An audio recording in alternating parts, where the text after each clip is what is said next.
y'all check out the Retro Philosophy Show on YouTube with my man Retro. Like, subscribe, comment, share, copy the link, put it on Instagram in your bio, put it on your Facebook page. Send it to your mama, text it to somebody. But y'all make sure y'all follow this page, Retro Philosophy.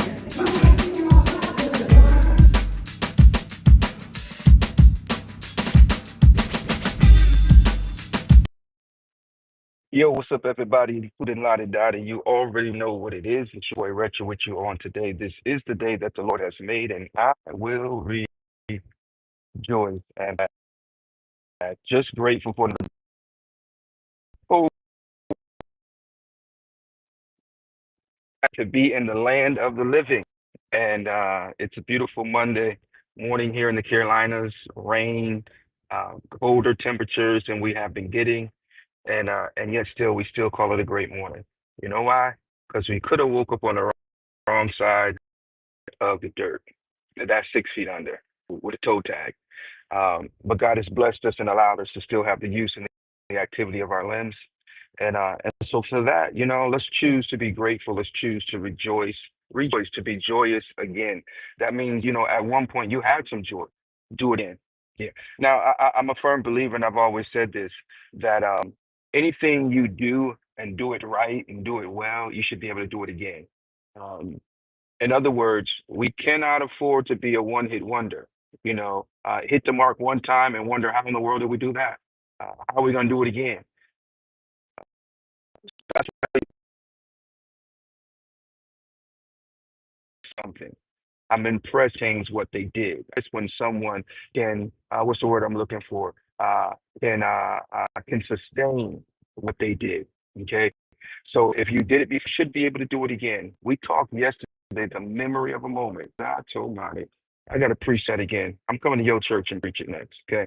Uh, but anyway, the memory, when I think of the goodness of Jesus and all that he's done for me, my cries out, hallelujah.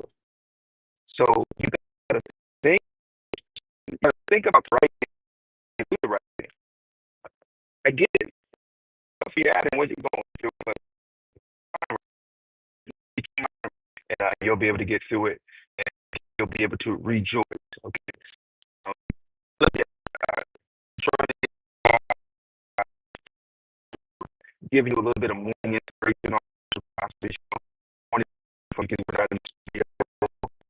because we got to make some things shake, make it happen, and get to ride with the wife. I truck at the church yesterday. As a matter of fact, I left it there, Saturday, yeah, and full of enthusiasm and everything. We were doing some work down there, and I know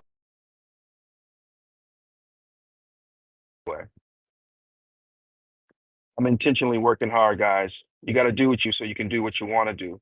And right in the phase where there's a lot of things that I want to do, so therefore there's some stuff that I got to do. I got to make it happen, make it shake. What's going on, guys, man? What y'all got going on today? Hopefully everybody is planning to have themselves a great day. Check it out. And if you're not, do something about it. Yeah. Don't leave it in the hands of someone else to determine whether or not your day goes great. Take control and make it happen. Make it a great day. You said, nah, bro, you don't understand, man. I just woke up and it's bad. You woke up, so it's not bad, it's good. You woke up. You might have experienced a bad moment, but you still got the rest of these 24 hours to turn it around. You still got time. All right. Tell my kids all the time. I'm gonna tell you, like I used to tell them, don't let a few bad moments impact 24 hours. Get up, get on about your day, and make it happen. Okay, case in point. We're getting ready. My wife says, "Come on, babe, we got to go." I got to go, and she looks at her phone, and then she says, "We can't take the interstate." Because sometimes you can look ahead and see what's in front of you. You can look ahead and see what's happening, what's going on. You can check the temperature before you get on out there. And so we're taking the back road to get to where we got to get to, and it's okay. Sometimes you got to take an alternate route. Sometimes there's some things you just got to avoid. Take the long way, but you'll get there quicker. Because hey, put my belly. Well, go on, man. See you now. You see your beautiful daughter. Thank you so much. Thank you so much for this lifelong present you gifted me with. So anyway, ladies and gentlemen, sometimes you got to take the long way, but you'll get there quicker. My earbud fell out. Whenever I talk about my wife, I get excited and stuff just starts. Anyway. So sometimes you got to take the long way, but you'll get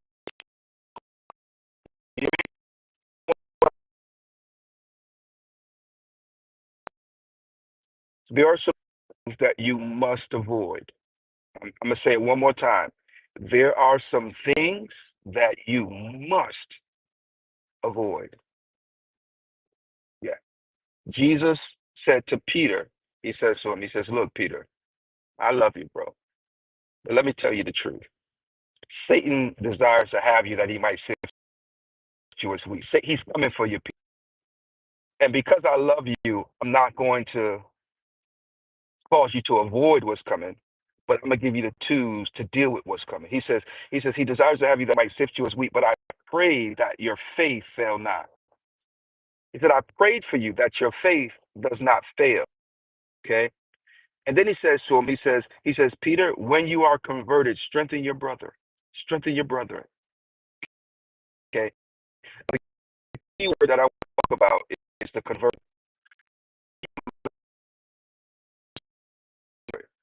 Oh, you ain't ready for it.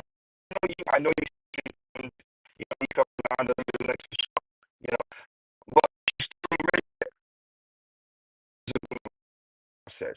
God has to change some things. When you think about the word conversion, the first thing that comes to mind when you hear the word convert, but the first thing that comes to my mind when I hear conversion, it's not salvation. I'm gonna be honest with you. I'm gonna keep it a buck with you. The first thing that comes to my mind is a van, conversion van. Maybe because my dad had one years ago.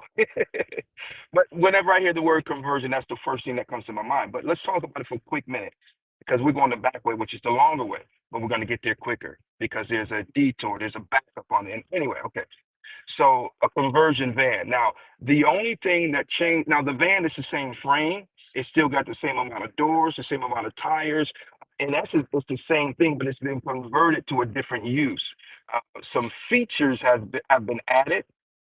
A few things have been altered, but it's still the same van that you begin with. It just got converted. Okay, and so instead of carrying cargo, it carries people and it allows them to sleep in it or relax in it and so on and so forth. And so some of you guys, you got everything you need, but there's some things that need to be changed. A change of use. We used to say, we don't stop dancing, we just change partners. And so when you are converted, then you will be able to strengthen your brother, your sisters. In other words, after conversion, you will then be able to be maximized for the use of God. So I don't know who that was for. That one's free. I just threw that one out there. Okay. So, ladies and gentlemen, saints and ain'ts, everybody, including Lottie Dottie. Yes, it's Monday, and I know some of y'all like Monday. No, y'all don't like Monday. Sometimes I don't either. As a matter of fact, Mondays at one point were very difficult for me. Uh, I talked about that before. I'm not going to go in a whole bunch of detail about it today. Professionally, I was a barber stylist for many years, and Mondays were always my day off. Um, and then once we started pastoring, I continued in that same mode, at least tried to after Sunday, giving it all I got. A lot of times I'd be exhausted and drained. And so I would try to take those Mondays to just, you know, relax and recoup. But they became a battleground on a spiritual level. Mondays were. I'm beyond that now. I'm past that. I'm through that, and I believe that that's an area and an experience that I've conquered. Praise God. Hallelujah. Thank you, Jesus. Um, but my point is Mondays, were rough, and for some people that they're still rough. Good morning, Jimmy. How you doing, sir? God bless you, man. Thank you for joining us on today. We're in the cage, heading down to yet another work site. Of course, this one is personal. Get some stuff done, and my truck is down there, so I'm not on twos. Plus, it's raining, wet, and cold. So even if it wasn't, I don't know if I would have rode today. And I know the weather doesn't dictate whether or not we ride, but the gear we wear when we ride. But yeah. So anyway, we're in the car getting dropped off by my beautiful wife on her way to work. Trust me, today some stuff is gonna get done on so many more levels than one. And that's the word that I want to drop in your atmosphere, in your living room, in your bedroom, in your car, wherever it is you find yourself watching or listening to this content. Today is a day where you are going to get some stuff done. Okay. Let's just say you got three things on your to do list. God's gonna give you the strength to get six things done. Yeah, so you're gonna get ready to start on a new list because you're gonna get what you got to get done, and then you're gonna be ready to get some more stuff done. All right. I receive it for myself if you don't.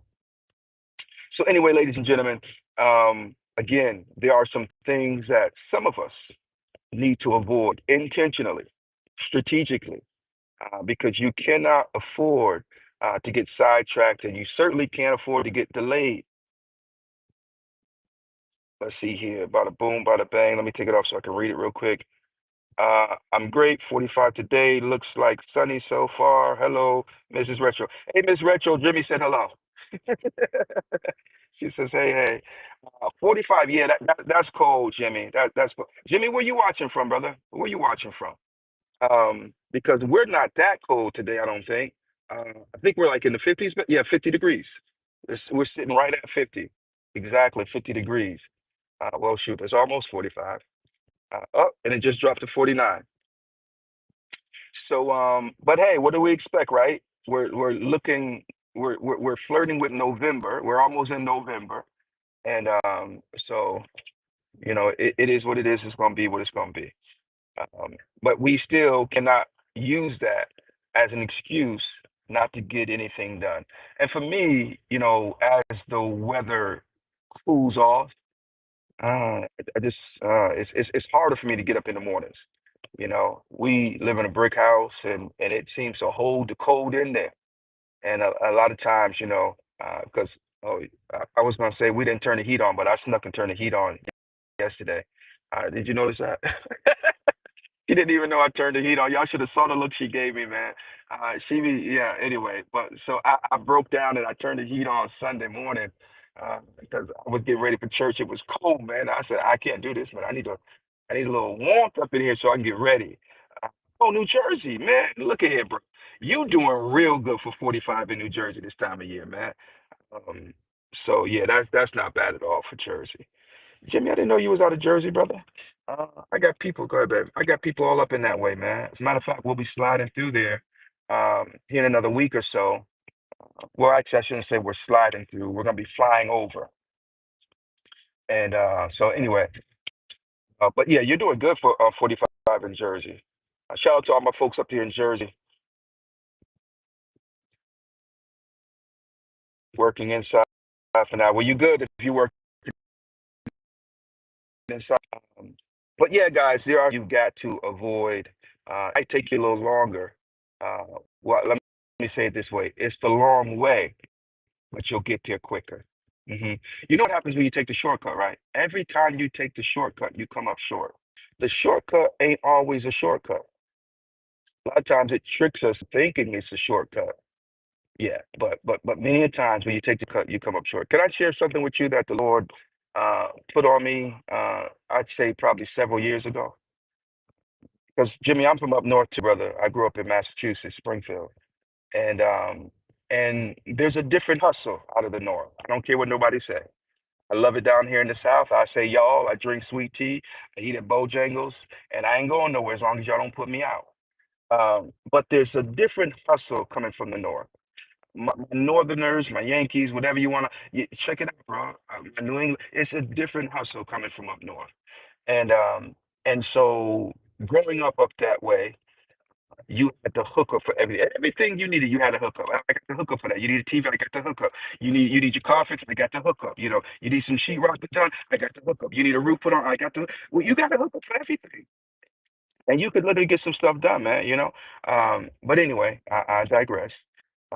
And so that was something that almost became embedded in my, I was gonna say in my ethic, am I being, or what? I'm not really sure how to say it, but it was something that became a part of me, right? The hookup. I ain't paying full price for nothing because I got the hookup. I ain't got the, and And God began to deal with me because what we do naturally can affect us spiritually so much. And so you have to be careful because your ways naturally might work for you, but spiritually they're killing you. Oh my gosh. So they're killing you, bro. And again, the conversion, right? After you are converted, strengthen your brother. And so you've been changed, but have you been converted? And one may say that change and conversion is the same thing. I'm not sure about that. That's a great discussion. Maybe we'll have that later. Make a note of that, and we'll do another show out of the studio talking about the difference between change and conversion. To be changed and to be converted. Okay. Um, that's a good one right there. Okay. Anyway, what was I saying? So, the hookup. Always wanting to hook up. Don't won't pay full price for nothing. And here's the deal, man. A lot of times you be trying to finagle somebody on the price and they won't come down, so you go somewhere else and still end up paying more or paying the same price. But now you spent, $15 worth of gas to drive all the way across town somewhere or over the state lines just because you're gonna get it cheaper. And you get it $5 cheaper and spend $20 to get it $5 cheaper. Make it make sense, bro. Not to mention finagling that brother who's just trying to get his thing off the ground. Help your brother, man. Support your brother. Oh, I ain't got time to even go into that, but Lord knows I should, and Lord knows I will too. Not right now though. Well, at a later date. Well, that's another show. That's two shows I got to make a note of. Okay.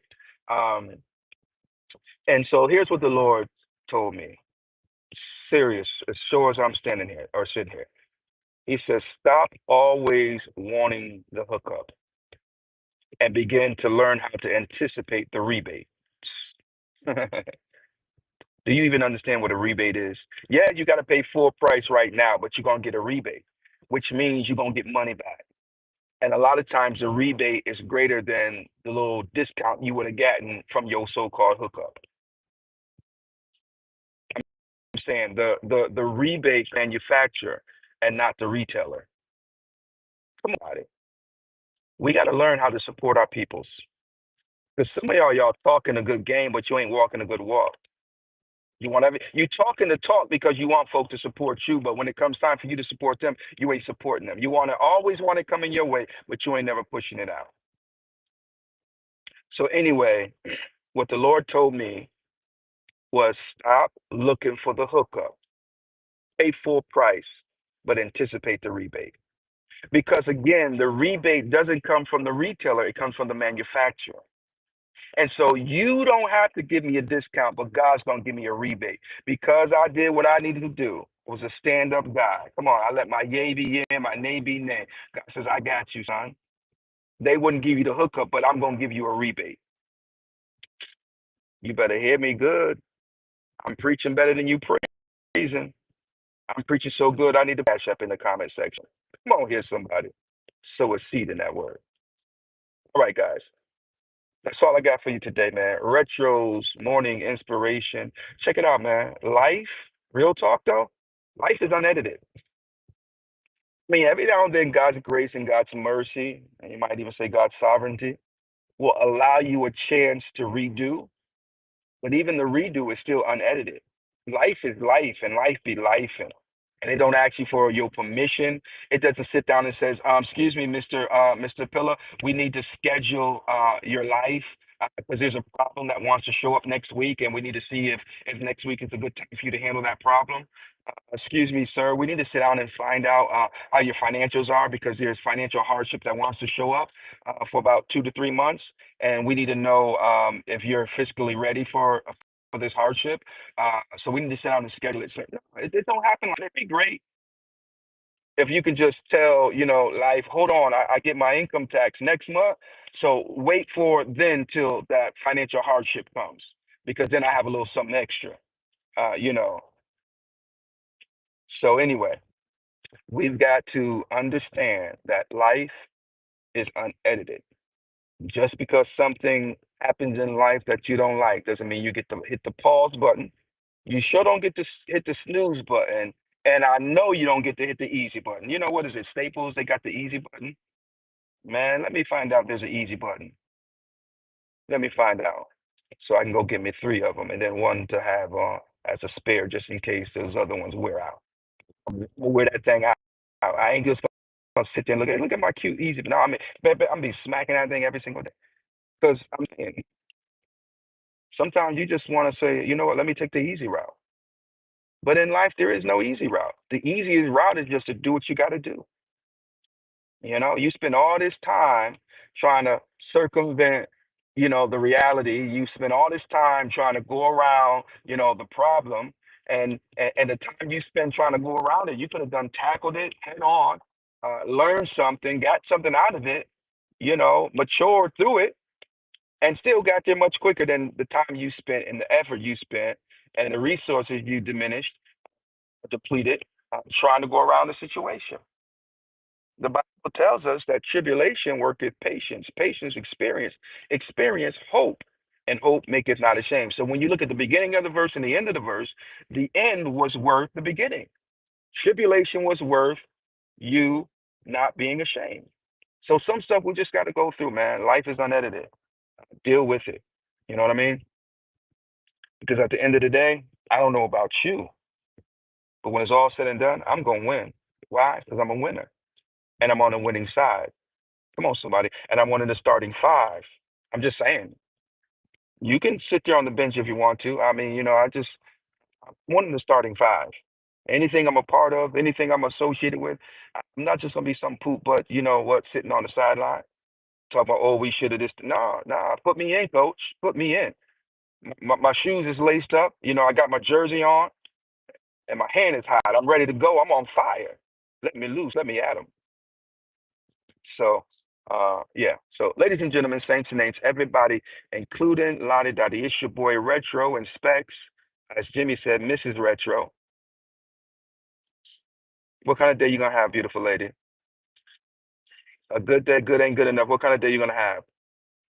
A great day. Okay, your words and your tone don't match yet. It sound good, but I mean, it sound right, but it don't sound good. But it's all good. All right. You know what? I gotta let you go. I do. But here's the thing. Sometimes until you get in your spot, it don't kick off. But as soon as she get to class, she gonna jump right in space. Right in here. Them kids gonna be Miss. What they call you anyway? They call you Miss Shelley, Miss McIver. Okay, Miss McIver, Miss McIver. They love her, man, as they should. And she just gonna pop right in, and just boom. Ooh, Atobes, whatever your name is. How rude of you, sir. My goodness gracious, these people, you cussing on my life. Good Lord. May you have a better day, sir. Uh, See, this is what I tell people, which you're probably some kind of bot anyway. But I tell people, when you get to your cuss or praise moment, you better learn how to praise and not cuss. So shame on you, sir. Learn how to praise instead of all that filthy mess coming out your mouth. We don't do that stuff over here. Shame on you. We rebuke you, devil. Let me get out of here, man. Yo, y'all, the bots have showed up. The trolls have showed up. And true story. In real life, when they show up, I exit stage left because I ain't got time for the foolishness. And that's a word for some of y'all. When certain people show up, you ought to get out of there because you already know what it is, you know. And Sister Monica, one of the sisters that goes to our church, one time she was testifying. She was talking about some things. She says, when the devil show up on the playground and he come over to the swing, she said the sandbox or whatever, she leave and go to the swings. In other words, we ain't got time to be playing with the devil. Yeah, if he want to be on the seesaw, have the whole seesaw, devil. Have the whole seesaw, sir. It ain't that serious. And so when certain people show up in your life, it's a sign, it's indicative. Come on, somebody, that it's time for you to move. Popo is out. What's going on up there, baby? So on that note, I'm gonna get out of here, man. It was fun, but I got to run. It was good talking with you guys. Life is unedited. Sometimes you got to go the long way, but you'll get there quicker. some things and some people you certainly need to avoid because they mean you no good. Ain't nothing good coming out of that encounter. Just know that and know it well. Right? You got anything you want to say, Lady McIver? Hmm. You sound sexy and inspiring all in one. Uh, y'all be blessed. It's your boy Retro. And yeah, we'll see you guys on the next go round. Oh, you know what, guys? Um, hmm. We got a big ride coming up. We're planning this for next year. It's called Retro's Nifty 50/50 Classic Adventure. Yeah, that's a whole lot right there. Retro's Nifty 50/50 Classic Adventure. I will be 50 years old uh, on December 13th. Y'all got to start sending over your gifts from now. And so in 2026, I'll still be 50 until December of 2026, right? Okay. So next year, a 50-year-old will hop on a 50-year-old motorcycle and ride the entire Route 50 from end to end. It starts in Ocean City, Maryland, and ends in I think Sacramento, California. And so that's going to be a great adventure. Again, a classic man on a classic motorcycle riding Interstate 50, or I should say, yeah, Route 50. Uh, some 300,000 plus miles one way. So you can check my Facebook page for the information on that. There's a QR that you can scan and can support, sponsor, or just be a part of this ride in many different ways. So scanning that QR code will take you to the page that will share all that information with you. You can choose to pick me up out of North Carolina, make my way up to Maryland to start the route, um, or you can catch me along the way and ride with me. And if you're going to ride with me from your couch, that's cool too. Just, when we go live, make sure you chime in and say hello to encourage us along this route. And as I said, there's also ways you can support and sponsor financially if you desire to help us along the route, okay? We'll be talking a whole lot more about that as time goes on. We do have some people who have already reached out and showed some interest in participating in the ride. And again, as I said, you don't have to ride the entire route. If I'm coming through your state and you just want to ride me through your city, then that's fine. Just reach out to us and let us know. But I'm looking forward to having a great time on this particular ride. We'll have the Mission 448 riding four corners of every one state at a time. We will be launching out in March, more details to come for that, to do a group for the Alabama Four Corners. And so my virtual deacon, Mr. Thorough, said, look, bro, he said, we need 100 riders. So we're trying to get 100 riders to ride the four corners of Alabama with us. Stay tuned and make sure you